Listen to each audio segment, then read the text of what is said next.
approaching your field at 5,000 feet. Request landing instructions. Over. Charlie Baker Dog, this is London Tower. Runway number 10. Call me when on final. Over. London Tower. This is Charlie Baker Dog. Roger. Out.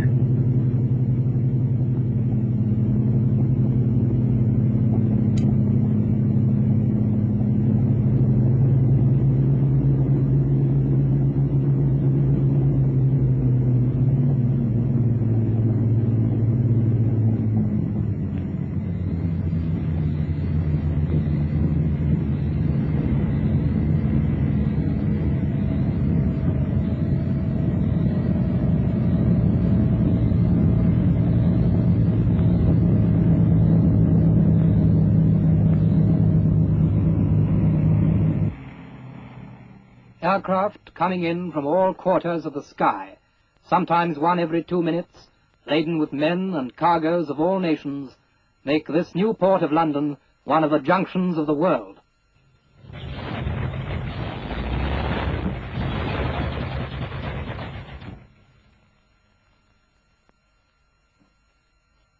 They call it Heathrow locally. A few years back it was 7 square miles of quiet Middlesex countryside. It was in April 1944 that history came to these country fields. An airport was required to finish off the Japanese, an airport for heavy, far-flying aircraft, an immediate need with an eye to the peaceful future. That was the beginning.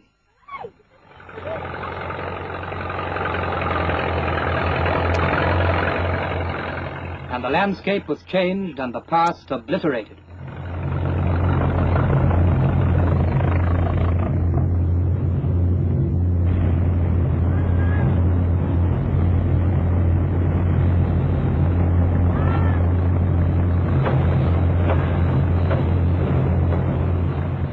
Then from the huge cement mills, oceans of concrete like heavy lava poured forth to form the solid runways.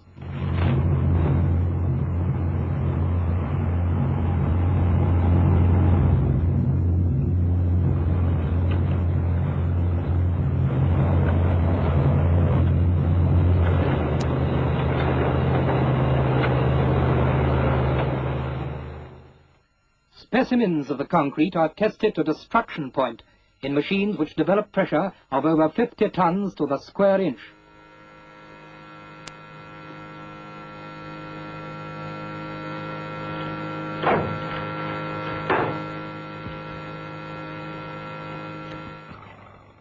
Now, as the runways stretch forth under the hands of the concreting gangs, the bulldozers, scrapers and grabs run out before them, preparing more ground and digging trenches for the complicated system of drains and cables that lie below the concrete.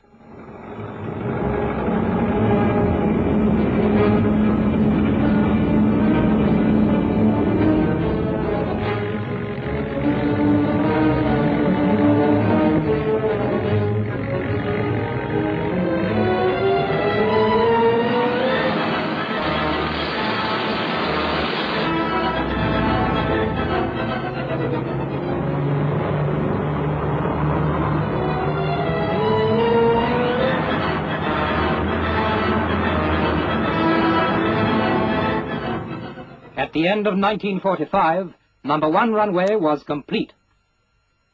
On this first day of the new year, this proving flight starts off from Heathrow, which will be the future civil airport of London.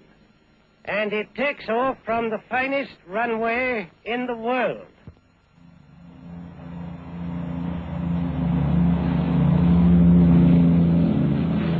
On January the 1st, 1946, with 1 runway in service and 2 others near completion, Heathrow officially became London Airport.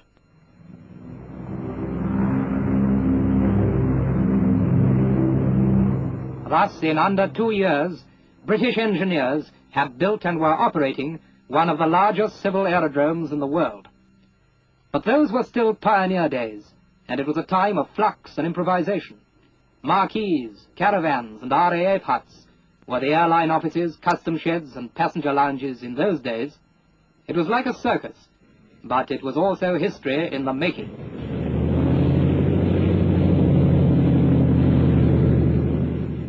The local inhabitants, however, see things from a different angle. To the older ones, it must have seemed strange indeed to see giant aircraft roaring down paths that once they knew as pleasant loitering lanes. Stranger still to see the streams that they had known since childhood turned aside from their old winding courses to new straight concrete beds, and strange to see the familiar farms swept from the earth as though by a whirlwind. And surely the unkindest cut of all, a few of their pubs may have to go. But for many, it has meant changes of a different kind, and a lot have found work on the site, for the port is still building.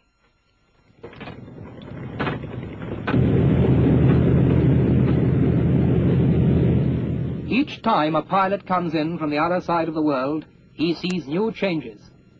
From this busy frontage of control towers, offices and hangars are drawn all the skeins of the web of the world's airways. This port has been founded. It has come to stay. Already it provides every scientific facility and every type of information necessary for the safe navigation of the air.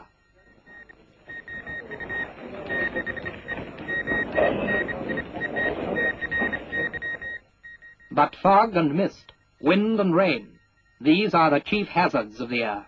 The Met Office is in touch with weather stations all over the world. But no matter how evil the weather, how thick the sky with fog or cloud or rain, there is still the airport's magic eye, which sees the pilot safely to land.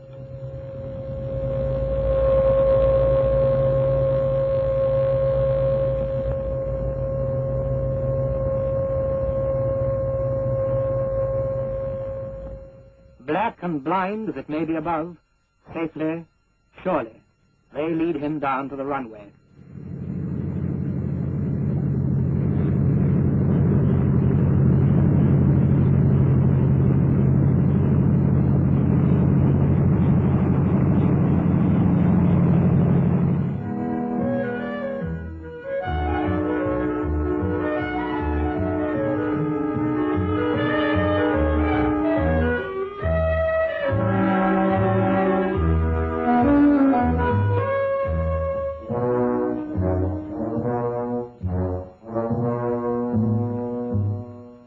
This now is London's airport. Out of the sky and into the sky, day and night the travellers come and go. Last year it was 400,000. Next year it will be many more. All this requires careful, intricate and precise organization, difficult enough under the best conditions. Yet here a major air junction is being operated, while the buildings and runways are still growing up around it. This building will continue for perhaps 6 years yet, for its plans are vast. But in the end, no matter what the future of aircraft may be, Stratocruiser, Brabazon or Flying Wing, here will be an airfield second to none, for London Airport is on the map.